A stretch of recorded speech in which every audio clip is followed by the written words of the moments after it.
man who mistook his wife for his wife. Everybody knows Oliver Sacks, who sadly just departed, has these stories. The man who mistook his wife for his hat. This is a man who mistook his wife for his wife. He was in a car accident and was had a very bad, severe car accident, badly damaged, was confused, couldn't remember things, and over 10 months, couldn't remember anything, and started to recover, and then was told he could go home just before Christmas. And his wife comes by and picks him up, and he goes home. Now, what you're going to hear and see and read at the same time is my interview of him, bits and pieces, about a year after he had gone home. How many children did you have from the first marriage? 4 boys and 1 girl. Okay. But the second girl, who I'm married to now, she picked me up on December the 5th of a year ago. But you also lived in East Brookfield with the first man. I did, yeah. In the same house? The same house. Isn't that unusual? It was unbelievable. If somebody would tell you that story, what would you say to them? Yeah, I would find it hard to believe. Right. Exactly. I would find it extremely hard to believe. And I probably should be defending myself more so. Yes, you should.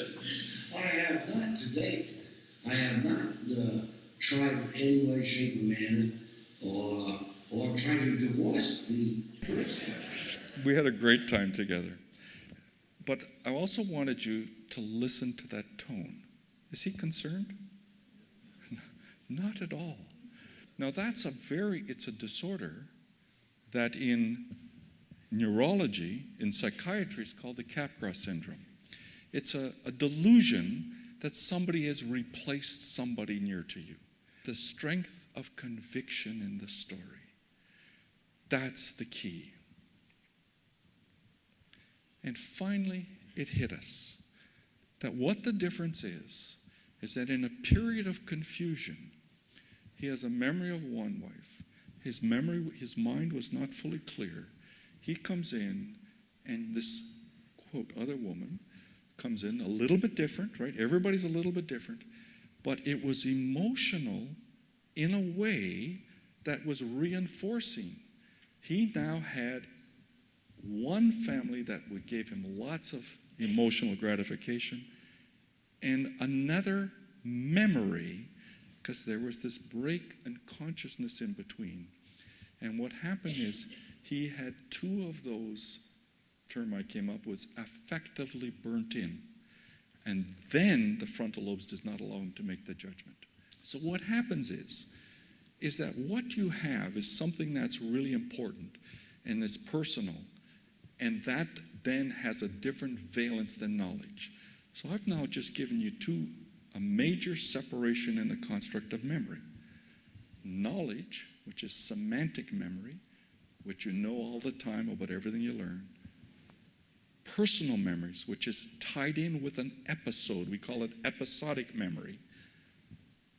They often work together, but they can be disconnected.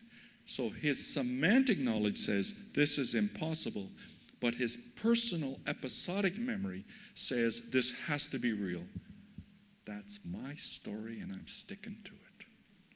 Right? Come back to the real life. And that's what we do. And by the way, we all do this at one time or another.